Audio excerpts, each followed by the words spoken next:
Hey guys, welcome back to the Q&A series with Sohi. This is the second episode, and today we're going to be talking about revelations with flexible dieting, or I guess because this is a Q&A, I should put it into a question. So in question form, I would say, what is the one thing about flexible dieting that has surprised you the most, or what is the biggest thing that you have learned since you've been, or I've been flexible dieting? So I've been a flexible dieter for about 3 years now, and I will say actually that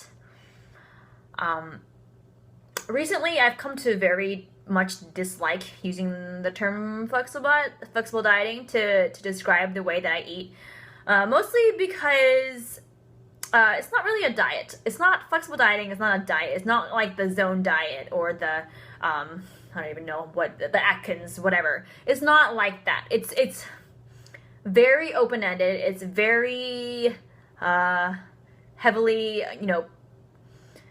focused on personal preference. So it's not saying, oh, flexible dieting means that you have to eat these foods and not these foods. It's not like that at all. So I think it can be a little bit misleading with the connotations. But okay, so back to the question. The one thing that has surprised me most about flexible dieting has been more of a mindset thing for me, because I do say this all the time.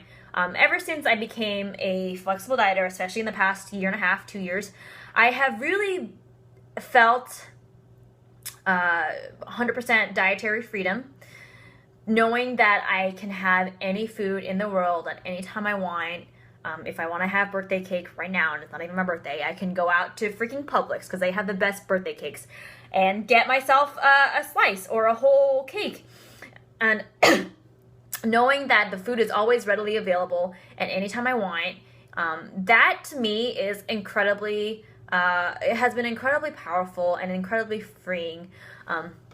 Because a lot of you know that I struggled for about, I'd say probably 8 years with binge eating and bulimia, and that was something that was really taking a hold of my life and really holding me back from enjoying my life to the fullest. Because those of you who have been there before, or maybe you're there now, you know how distressing, you're very familiar with how distressing it can be, and you feel like you're holding you're keeping in a secret that nobody else in the world knows about, and you're miserable, and you feel like you're trapped, you feel like you're stuck in a cycle, and you can't get out. And, when I was back in those days, I truly, genuinely did not understand that it was possible to eat food, eat sugar, eat cereal, eat candy, all the stuff that I love to eat.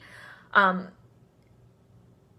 didn't understand that it was possible to eat those things and not feel guilty. I always thought that there was absolutely no way that I would be able to enjoy a bowl of Lucky Charms and have one bowl and stop there and feel content and be able to move on with the rest of my day. I did not think it was physically possible to do that. And this makes me really sad that I actually truly genuinely believe that there was no better way to go about things, and I thought that I would be stuck thinking that way for the rest of my life. So that I guess that's a little bit of a background story as to why I'm such an advocate of this new, this different way of eating now, because it's literally saved my life. It has completely transformed my life for the better. I never feel guilty about anything that I eat anymore. I'm able to have a small, fun-sized chocolate bar and stop and move on with the rest of my day. These are things that I never thought that I would be able to do ever again. And I didn't think it'd be possible to lose fat while having the occasional treat, the occasional glass of wine. I didn't think that. I thought, in my mind, it was automatically, oh, if you eat this, you're going to get fat. Pizza makes you fat. Pizza equals body fat gain. Candy equals body fat gain. And as silly as that may sound now, I think there are a lot of us out there who truly, truly believe that and don't fully grasp that, it's not the food choice that makes you fat or unhealthy. It's the dosage. It's the calories that are in the food. Obviously, if you have a stick of butter that has health consequences, obviously. But if you have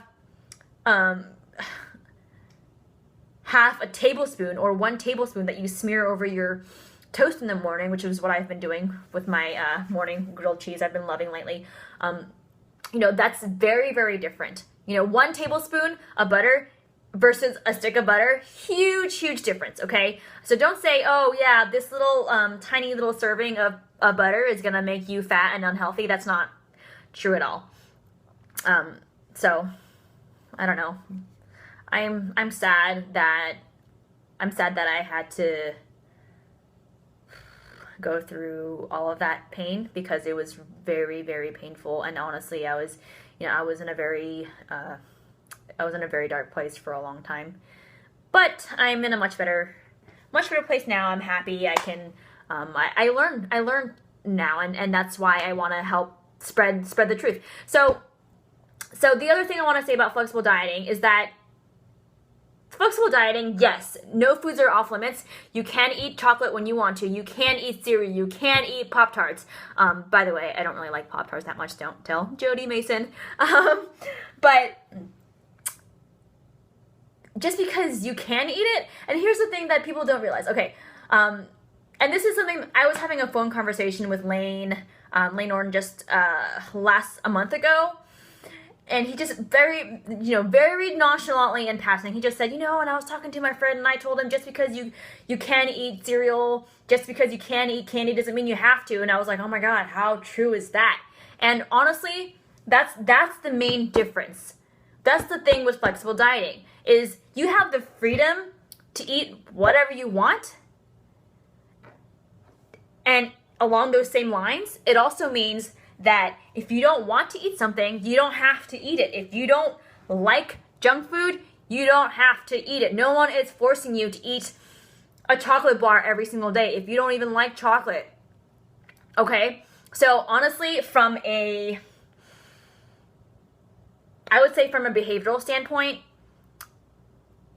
someone who professes to be, let's say you call yourself a clean eater or whatever, versus a flexible dieter, your food choices, person A, person B, your food choices throughout the day actually may very well be identical. You may be identical. You may always eat, if you're a flexible dieter, it's entirely possible to eat whole foods all the time, to not eat sugar, if that's a choice that you're making on your own, to stay away from trans fat and MSG and all that stuff. But the biggest difference is that as a flexible dieter, you are actually actively making that decision not to eat certain foods. Whereas maybe if you're following a specific diet or whatnot, then you're eating a certain way because in your mind you're not really allowed to eat other things. And no, it's not just semantics, and I will say that till the day that I die. I don't know that you can ever argue that anything is ever just about, just semantics, because guess what? Words have meaning. Words have meaning, they have connotation, and I'm sure you can argue that, one time someone called you a word that was technically true, but you found it offensive because it was like the slang version of the word, or it was like a not very PC or whatever. And I don't want to bring in any concrete examples, although I could. But the point is, no, it's not just semantics. The words you use matter. They absolutely matter. And in the same way, from a mindset standpoint, knowing that you have access to these foods, knowing that you're allowed to eat any food that you want any time of day, and actively making that choice, saying, okay, I know that I can have this, but I choose not to eat this chocolate bar because I genuinely do not want it. I genuinely do not have a desire for it. That's the best thing for me. That has been the most freeing aspect of flexible dieting for me. And honestly, I eat less junk food now than I did before, when I when I used to follow a meal plan and I used to eat different ways because I'm not binging anymore. And that, and when I'm binging, man, you can inhale upwards of several thousands of calories a day, in the course of an hour even. But with flexible dieting, I don't get that urge. I don't feel the need to inhale everything because I don't experience last chance syndrome. I know the food's always going to be around. I can have it tomorrow if I want to. It's not, oh, here's your 4-hour window to eat in all the foods that you are otherwise not allowed to eat. It's not like that at all. So that's really what it is. The one thing about flexible dieting that has surprised me the most: mindset, mental sanity. That's the other thing I'll say. Okay. Flexible dieters, no. Yes, I think it is a universally known fact that jasmine rice is healthier, better for you is healthier than a Snickers bar.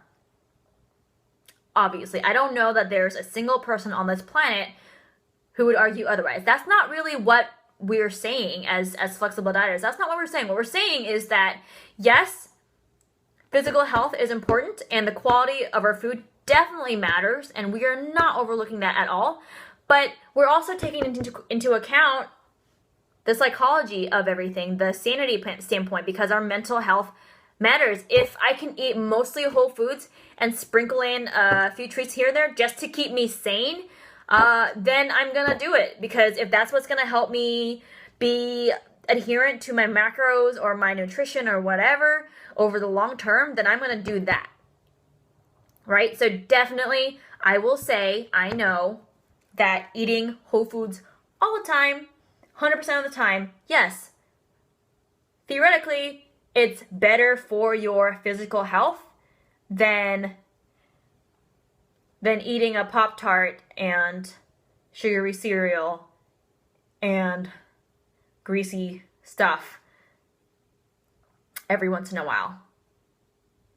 Yes, I absolutely know that. That is undeniably true. But I know that I really, if I don't let myself eat the greasy stuff that I love, the French fries, the cream in my coffee, that makes me crabby. That makes me unhappy. And that makes me not very pleasant to be around. And so, there's a give and take. There's always going to be give and take. So I'd say it's good enough. It's good enough, and it keeps me sane. It prevents me from binging and allows me to enjoy my life. It allows me to go out on the weekends and go out to dinner with my girlfriends and not have to stress out about every single thing that's going in my mouth and flip out if there's a little bit of grease on my chicken or anything like that. That's really it. It's a quality of life thing. Quality of life. Always remember that quality of life. No matter what your fitness goal is, your quality of life definitely matters. And I think I said this in my previous video as well. But never forget that no matter what you're doing, no matter whatever you're striving toward, the way you feel matters. It's not just about getting to the destination. It's about how you get there and whether or not you're actually enjoying the ride. And yeah, I am going to have a freaking candy bar every now and then, if that means I enjoy the ride a little bit more. So sue me. Actually, don't sue me, but it's just an expression. All right? So that's it for today. That's the question that I'm answering. Talk later. Bye. I'll talk to you guys next week with another question. This time it won't be nutrition related.